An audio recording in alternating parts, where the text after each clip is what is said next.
Olá, esse vídeo vai para você que tem um quadro de dores de cabeça crônica ou para você que conhece alguém que sofre cronicamente de dores de cabeça com queda de qualidade de vida. Meu nome é Daniel Calegari Pereira, sou neurocirurgião do Instituto de Neurocirurgia Capixaba e em parceria com o Instituto Bioset estamos desempenhando um trabalho de conscientização do público em geral sobre as principais dores crônicas musculoesqueléticas que reduzem qualidade de vida.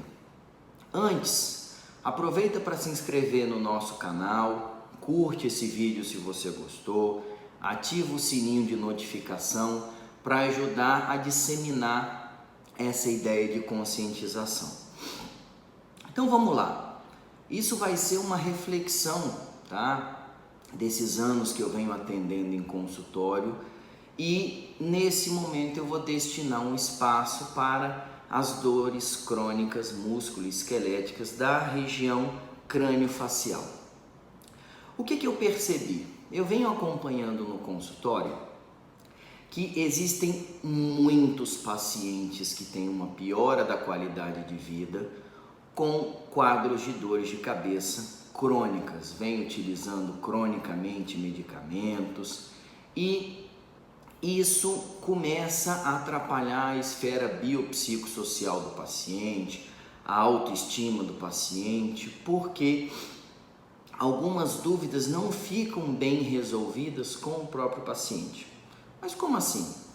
Primeiro, muitos pacientes chegam até o meu consultório com 1 ano, 2, 3, 5 anos de dor de cabeça, usando um caminhão de remédio e primeiro, já passou em alguns médicos e nunca foi feita uma avaliação da estrutura do cérebro, por exemplo. Obviamente que as dores de cabeça, existem dores que vêm de doenças estruturais cerebrais, por exemplo, tumor cerebral, aneurisma cerebral, doença desmelinizante, sangramentos crônicos. Existem algumas causas que podem desenvolver dor de cabeça como uma das suas manifestações clínicas. Porém, muitos pacientes apresentam um exame de imagem da estrutura cerebral absolutamente normal. E isso daí já começa um problema. Por quê? Muitos não têm o exame. Então, fica com essa grande interrogação na cabeça. Alguns poucos fazem esse exame da estrutura cerebral e o exame é normal. E aí falam, poxa, se eu tenho um exame normal e não tenho doença que justifica isso, como assim? Fica meio confuso na cabeça do paciente.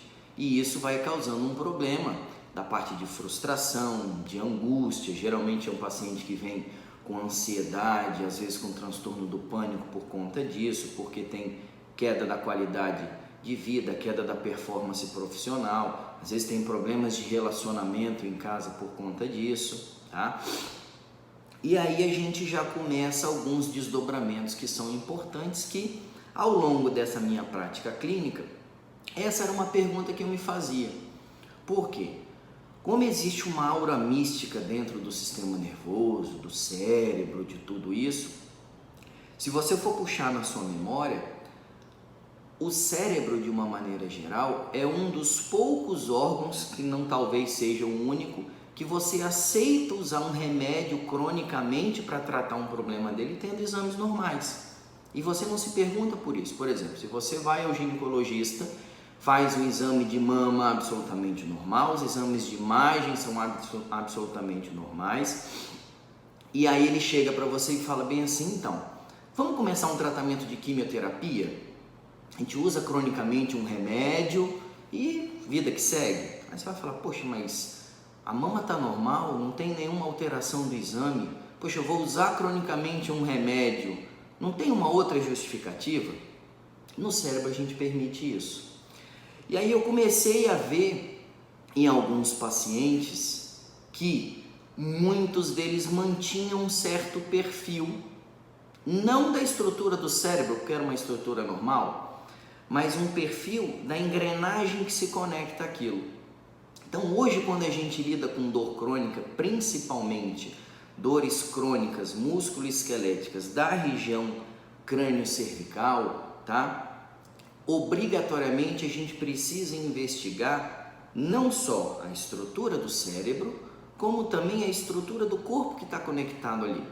Porque a gente tem que lembrar que existe uma estrutura corporal conectada àquele cérebro que dá atividade aos pensamentos. Ou seja, a base de funcionamento do corpo é uma unidade motora, é uma estrutura que se movimenta. Seja uma estrutura que tenha o nosso controle voluntário, ou existem estruturas nossas que não dependem do nosso controle voluntário, mas também lidam com o movimento. Então, quando a gente avalia isso, a gente começa a entender algumas coisas que, como por exemplo, uma situação de estresse pode desencadear uma dor crâniofacial, como por exemplo, pegar um peso, dormir mal, tá? Então isso daí, por quê? Dependendo do momento de vida que você tá, você pode estar mais ou menos susceptível a ter dores. Como assim? Então assim, quando esse paciente chega ao meu consultório, primeira coisa que eu faço é uma avaliação da estrutura e do funcionamento da estrutura cerebral. Então, eu faço uma ressonância magnética para eu ver o cérebro, as artérias, as veias cerebrais, porque principalmente esses pacientes chegam ao meu consultório com outras comorbidades. Às vezes ele tem problema de pressão alta, diabetes, dislipidemia, problema de tireoide, tem o próprio avançar da idade. Então, até para a gente separar o joio do trigo, eu preciso descartar problemas da estrutura cerebral.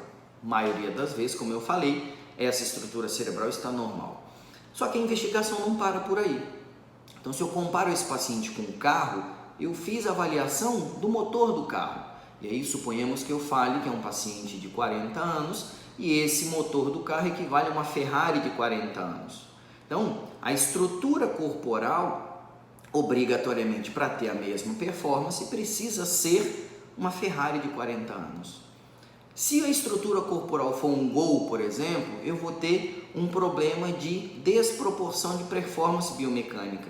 E aí eu já vou começar a trabalhar na esfera das angústias, das frustrações, porque a ordem mandada por esse cérebro, que é uma Ferrari, não vai conseguir segurar ou ser segurada pela potência que está aqui embaixo. E aí eu começo a ter problemas, tanto quando eu estou acordado, como quando eu estou dormindo. E essa tensão de musculatura faz com que eu tenha o aumento das chances de dores crâniofaciais crônicas. Então, essa estrutura corporal traduz o que para mim? Basicamente, a quantidade de músculo que eu tenho, a quantidade de gordura que eu tenho, a distribuição disso pelo corpo, o volume disso pelo corpo, e traduz o seu estilo de vida. Então, a gente entra novamente no impacto do estilo de vida na dinâmica das dores crônicas. Então, hoje, a quantidade de gordura corporal traduz o que para mim? A preocupação com os hábitos alimentares, a questão metabólico hormonal, distúrbio vitamínico, distúrbio endocrinológico, tá? A quantidade de músculo que você tem traduz para mim a presença ou não de atividade física na vida, e desse tipo de atividade física, a presença da atividade física muscular, que hoje a gente encara isso como remédio, não como lazer. Traduz para mim a qualidade do sono, porque hoje o sono é uma peça fundamental no manejo das dores crônicas.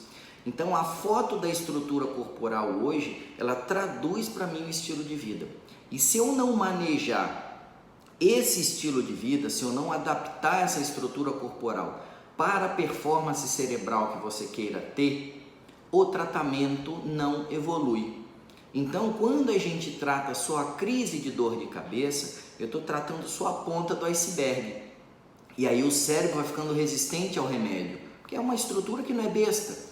Então, hoje, por exemplo, no começo, uma dipirona pode resolver a dor, depois eu preciso aumentar a dose, passar por um anti-inflamatório, chegar no opioide, começar a usar uma medicação de controle diário, tá? E as pessoas não dão um clique e falam, cara, será que é isso mesmo? Será que é por essa vertente? Então, quando a gente dá um puxão de orelha e explica e conscientiza o paciente de que o estilo de vida dele impacta nas dores, eu não tenho tratamento efetivo. Isso obviamente não substitui uma consulta, mas tomara que tenha ajudado.